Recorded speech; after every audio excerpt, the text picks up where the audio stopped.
This episode is brought to you by Shopify. Whether you're selling a little or a lot, Shopify helps you do your thing, however you cha-ching. From the launch your online shop stage, all the way to the we just hit 1 million orders stage. No matter what stage you're in, Shopify's there to help you grow. Sign up for a $1 per month trial period at shopify.com/special offer, all lowercase. That's shopify.com/special offer. Today on CityCast Boise, we've got an exclusive interview with Mayor Lauren McLean, where she shares her pick for the new Boise police chief. We're finding out what qualifications make him stand out and getting the scoop on why she's choosing him over other candidates. Plus, we're asking how the city's leadership plans on healing rifts between the department and the community. It's Tuesday, August 6th. I'm Lindsay Van Allen, and this is what Boise's talking about. Well, Mayor McLean, I'm so excited that I get to talk to you so soon after your office announced your pick for the next Boise police chief. Oh, well, thanks so much for having me today. And yes, the timing was really perfect because I'm really excited to talk about our city's next chief, too. I think the question on everybody's mind is, who is Chris Dennison? Chris is an assistant chief from Tucson, Arizona, soon to be Boise's police chief. He's a person that, it became so clear, deeply values community and cares and will care about the officers and the members of our police department, but our residents too, in a way that I just really enjoyed. I had great conversations with him about schools, about Boise, about safety, about why he and his wife and their young child wanted to call this place home. And so, Chris is best to speak about who he truly is, but I'll say this. I see Chris as someone that all of us will come to appreciate as the person charged with making sure the city stays safe as it is, that it remains welcoming for everyone, and that loves this place as fiercely as each and every one of us do. And for that reason, he'll make a great chief. I think those are definitely characteristics most, if not all, of Boise is looking for. So what were the specific criteria that you were looking for in a chief? Yeah, and I want to say, too, that I would consider Chris Dennison as the person that all of us involved in the process selected. It was really important to me because I didn't get to do it last time because the process to find a chief had already started before I was elected and sworn in. So it was really important to me this time with the ability to do this however I wanted to do this in a way that involved as many people across the city as possible. Because I wanted the community to help pick our next police chief, and that's what has been done. So I say that because, first we asked the community what they were looking for in a chief. We went out and heard from over 1,000 people that shared feedback in surveys, in listening sessions. We heard from police officers, we heard from residents, we heard from neighborhood leaders with what they believed we needed in a police chief here for Boise. We then took that and said, okay, we are looking for someone that can care for our officers, provide them with the support that they need to do the very tough job that they have, that will build relationships and collaborate with people throughout this region, and particularly law enforcement throughout this region, that will help us ensure that as our city grows, we remain safe and welcoming for everyone, so that this person would be able to work in and be responsive to the people of Boise. That is what we set out to find. Of course, somebody that had the right background and experience. But in those buckets, we wanted to find a leader. Would you say that those were your top priorities also? The collaboration, looking out for officers, but also community members. And then do you feel that Chris Dennison checks all of those boxes? He does. And the review committee that we compiled of community leaders agrees. We had police officers share feedback. They agree. We had agencies involved in the process. They believed he will be a great collaborator.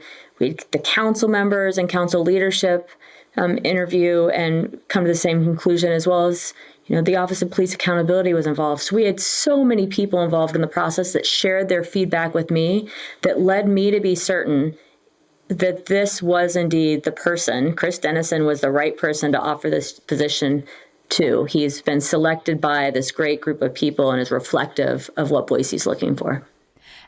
This next question, it's maybe the most Boise question I've ever asked, but I know that one concern I have is whether someone wants to come in and tell us how we should be, or are they going to integrate themselves into the culture of our city?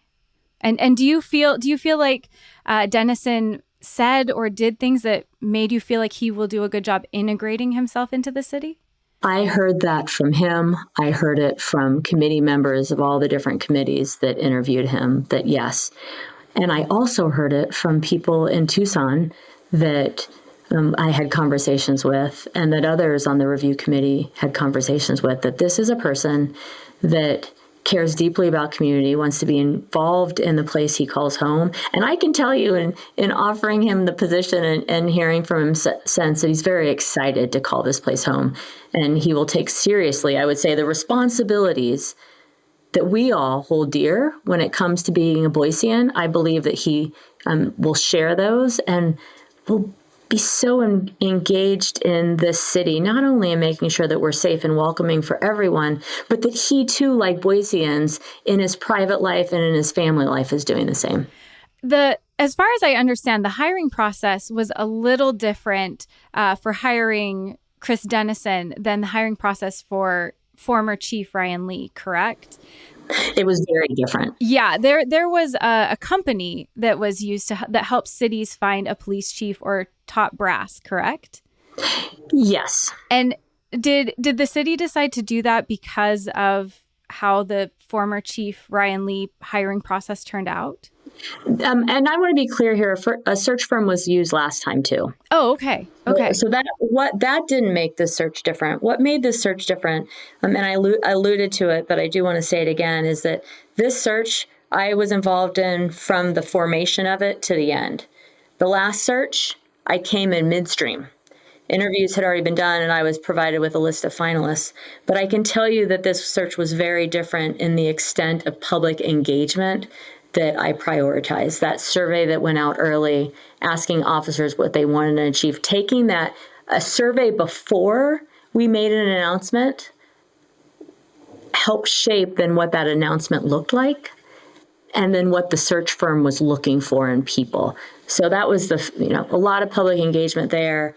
And then once we had a list of finalists, a review committee, which the city hadn't had before, made up of leaders throughout this community, interviewed a larger list of candidates, whittled it down to those that then multiple committees over a series of days interviewed and then shared their feedback with me. So there's a lot more public engagement because I wanted this pick to be the community's pick. And I think as Boiseans, after what has gone on over the past couple of years, that is really important. It definitely felt, and I know this could just be my perception, like the process did take longer this time. But was that because of this additional scrutiny involving the community more, getting more people's input in the process?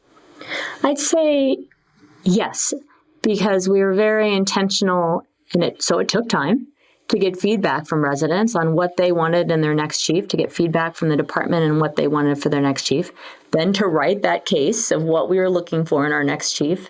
And then over the course of, it was 2 days, have lots and lots of people interview those candidates. And then I went back to them again for another series of interviews. So there was a lot more public engagement and a lot more intentionality, I would say, because the public helped inform what we were looking for, that takes time.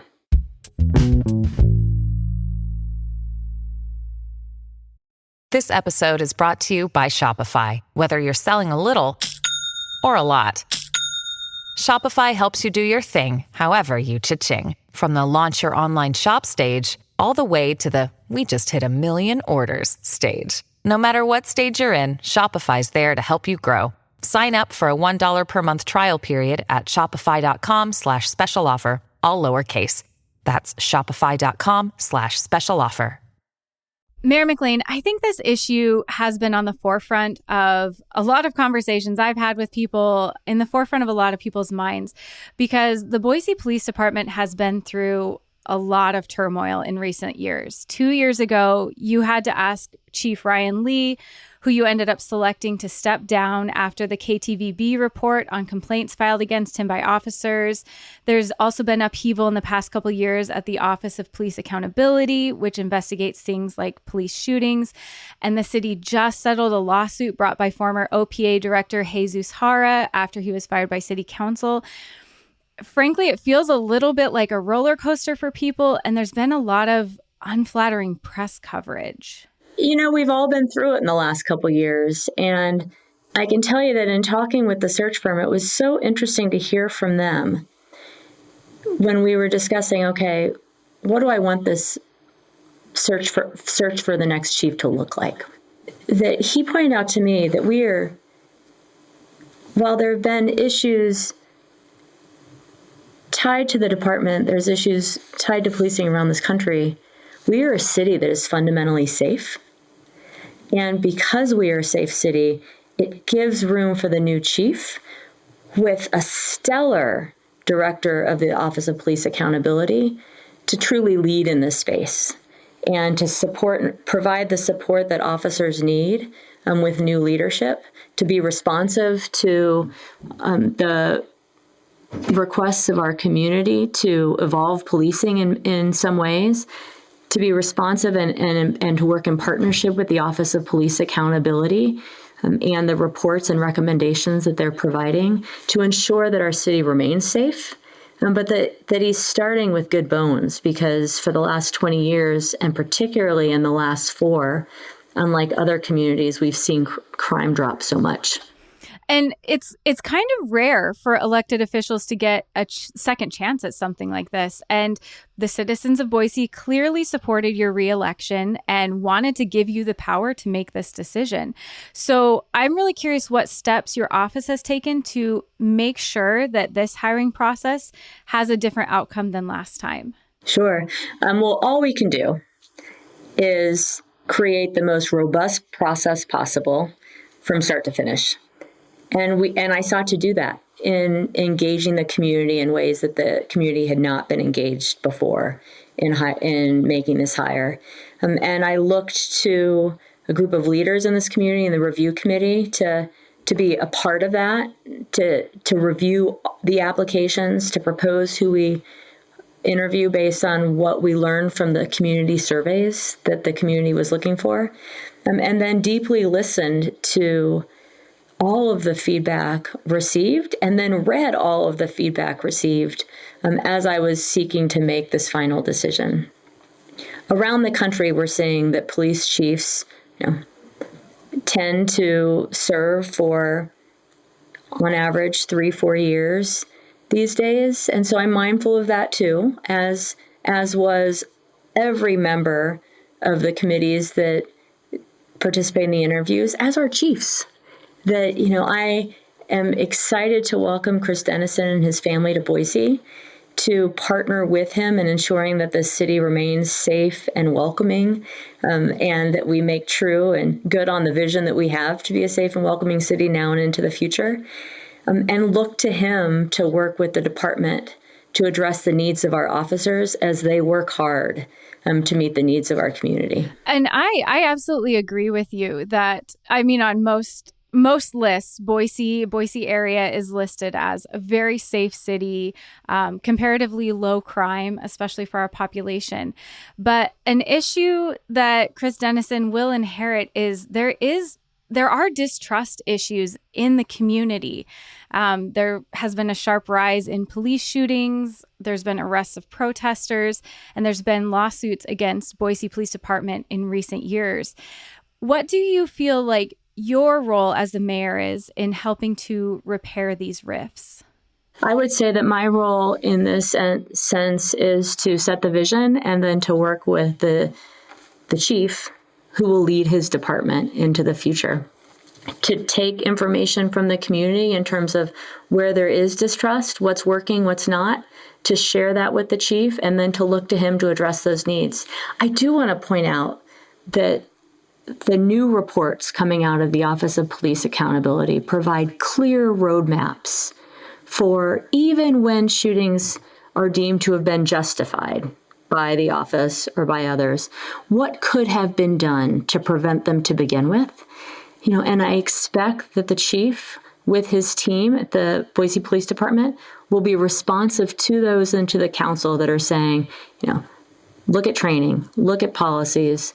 Let's be responsive to the reports out of the Office of Police Accountability, responsive to the community, do all that we can to support the officers as they keep this place safe, recognizing that there's always room for improvement. And so my role in that is to convene all that information, to partner with the chief, to provide him the tools he needs to lead his department in addressing all of these issues the community wants to see addressed. And I'm very curious, have you had any conversations with, we'll assume, new Chief Chris Dennison about some of these issues and about the change in the OPA office? So a couple of things. I'll say in any search process, when you've got a search firm, the search firm is going through all the details related to a city. And so Chris has had real conversations, frank conversations with that recruiter that was also having real and frank conversations with us. So there's that piece. And the interview process, I would say, was extensive and also diverse in terms of who came to the table to interview the would-be chiefs. And I do know that the Office of Police Accountability came up. The reports, trainings, and recommendations in response to shootings came up. The need to support officers and provide them kind of the community support necessary to increase morale came up. School resource officers and how community policing and role models in policing for children to keep this place safe came up. Downtown issues came up. So many of these things that are going on in our community became a part of the conversation that Chris Dennison and other finalists had throughout the interview process.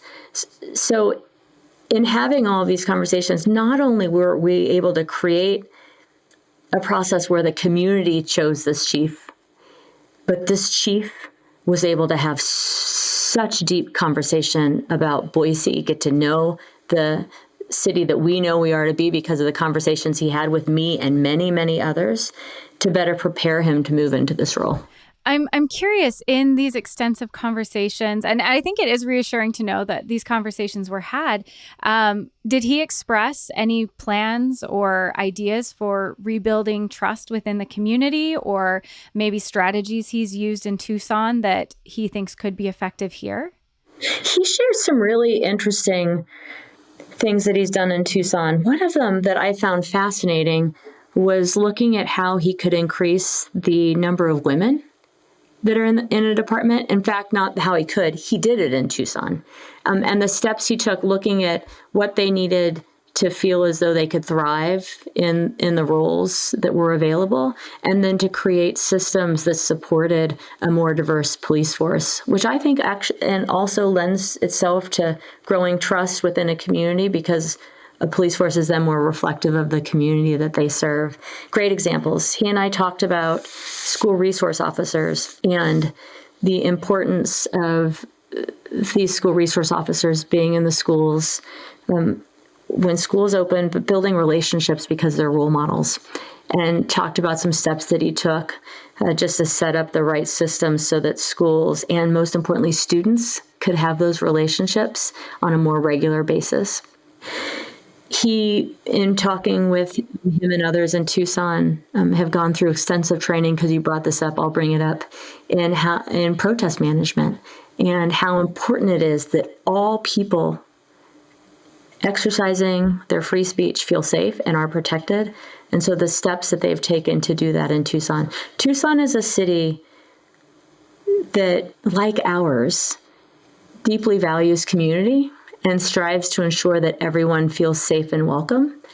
And the police department, and Chris came up through the ranks in his training, and now is in his leadership as a assistant chief, has ensured that community is at the forefront of their policing.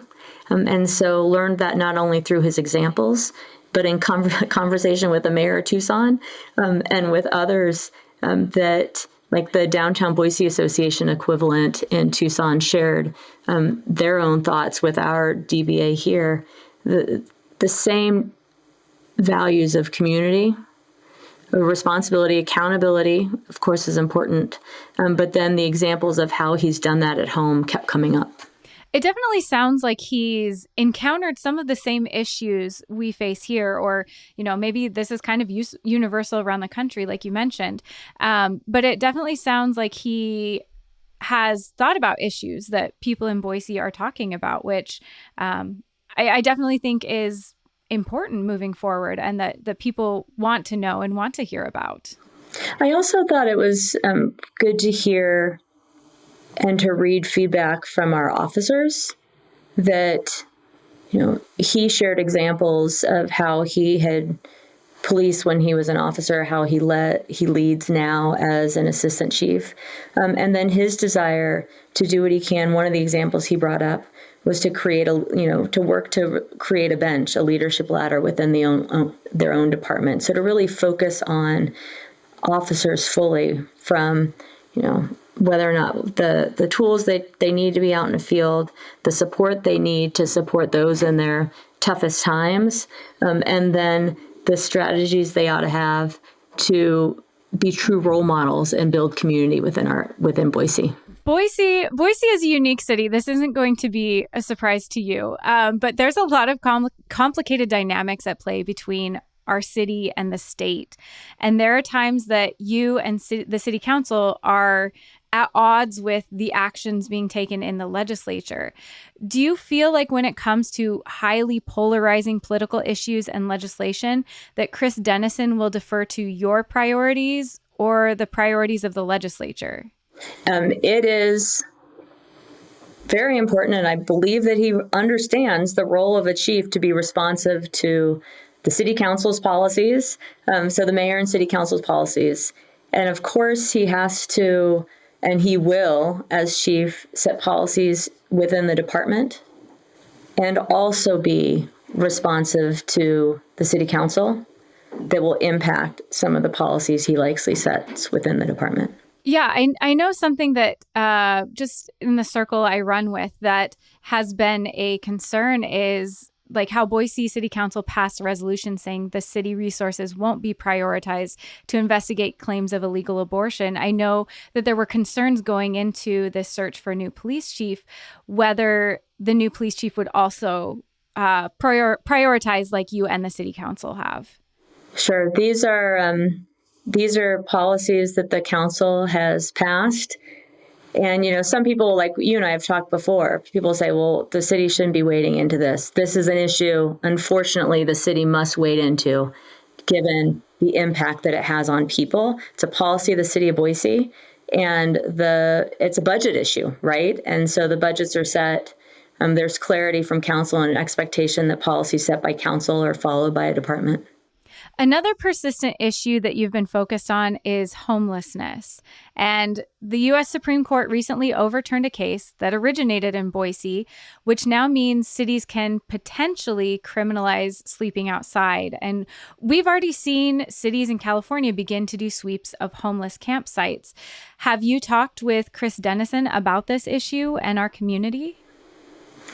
I shared with Chris the work that we have done to ensure that we stay ahead of the problems encountered by other cities when it comes to homelessness. We'll have deeper conversations as he comes on board. But I'll say this, never has California been a model for me in terms of how we govern. And now, even in terms of how we treat people with dignity and respect, and continue as we have to stay ahead of issues related to homelessness. I am so proud of the partnerships that we have built to create funds to support services that'll get people, off the streets and onto the road to self-sufficiency. The partnerships we've built for housing so that folks can exit homelessness into a home with those services that will help them be successful and become self-sufficient. And the partnerships that we've built to ensure that there are temporary emergency solutions as well. If in the last 4 years we have been able to do that with a steady focus on putting people first, as we do in every other topic that the city that I address, we've done what we've done. We're going to build on it. We don't need to look backwards, use tools of the past. We need to double down on the strategies that we've implemented, the partnerships that are strong, and continue to beat the odds. And that's what I intend to do. And I think that's what people in the community are looking for, is that there is a change of guard with this new police chief, but what we have going seems to be working so well in building towards solutions. And I think people want to know that even though there's going to be a change in police chief, that isn't going to change how people are treated in this community, especially the most vulnerable people. We have been clear, I have been clear, and I'll be clear again, that despite what a Supreme Court ruled, despite what California is choosing to do, we are sticking with the good work and solid partnerships that we've built to put people first and stay ahead of the problems associated and the problems that we've seen in other cities, It's a policy of the city of Boise.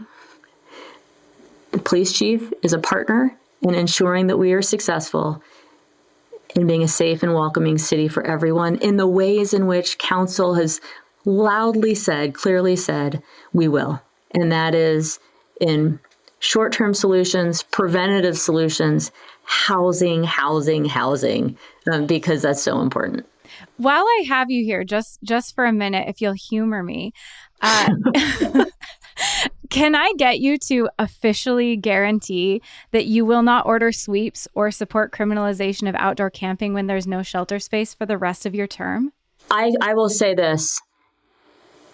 If the conditions that we have remain, where we are working on shelter and we have shelters and we are building out shelter space, you will not see me criminalizing sleeping. There is a place for accountability. There are many ways to hold folks accountable. But when it comes to sleeping, I've always said, everybody's got to sleep. That said, we also have rules that will be enforced. So I don't want to see people taking advantage of the fact that in Boise, we put people first. We're going to lead with compassion. We're creating solutions for folks to use. And so I say all of that because it's really important that folks, whoever they may be, realize that you've got shelter beds. We expect you to use it. We have norms of behavior that we expect folks to follow. But we are looking at and will continue to look at ensuring that we've got homes for folks with the services they need to thrive in those homes so that they can move to self-sufficiency. What about an official guarantee of no sweeps? You know what? That's a hard one, Lindsay, because this is the thing. We won't allow encampments to start. And so if we don't allow encampments to start, then you're sure that we don't have to do what they're doing, or we wouldn't have a time in which we'd have to do or even think to do what Gavin Newsom has just said he's ordering cities to do. Yeah, I think people in Boise look at that and that's not Boise values. That's not what we want. It's not Boise values. But it also, we've been sure to take the steps in advance of allowing encampments to start. Now we saw a giant encampment start back in the 2010s, right? There was a big encampment before I was mayor. We have not allowed that to happen because we've invested in preventative services. We have street teams that connect folks with the resources we need. If there's a shelter bed, we want people to be in it. We've built good partnerships now. We just announced new partnerships with the rescue mission while, building on the long partnership we've had with Interfaith. So we look at the steps and the support and resources that are out there that have made it possible for us to prevent the camps that we've seen in other places. If somebody is camping, we're going to have a conversation with them about what it is they need, the rules that we have, the times that folks can be places, and then pair them up with the services that exist here in Boise in a compassionate way. Okay. Pivoting back to police chief, because that is the topic of the day, topic du jour. So Chris Dennison won't officially be the new chief until city council approves it. What can you say about the timeline and when he'll be in place as chief? Because Chief Weininger is retiring on September 20th. So the clock is ticking. Yeah, all I can say, I'm sorry I can't give you a date right now. We're working with city council, with Chris Dennison and his family, and with the police department to come up with a time that works for everyone for that swearing in. I'll say this, what I anticipate seeing at the swearing in of the new chief is an opportunity for the review committee, for all of the committees from the search committee, the police department, the police union, the community to come together to celebrate. And so we want to have it at the right time that works for everyone so that the community can come and celebrate and welcome Chris Dennison to this role. I think that makes sense with all the focus on the community being involved in the process. I'm really looking forward to it. That's all for today here on CityCast Boise. If you enjoyed the show, you should subscribe to our Hey Boise newsletter for even more breaking city updates. We'll be back tomorrow morning with another chance to hear our one-star review game. You won't want to miss it.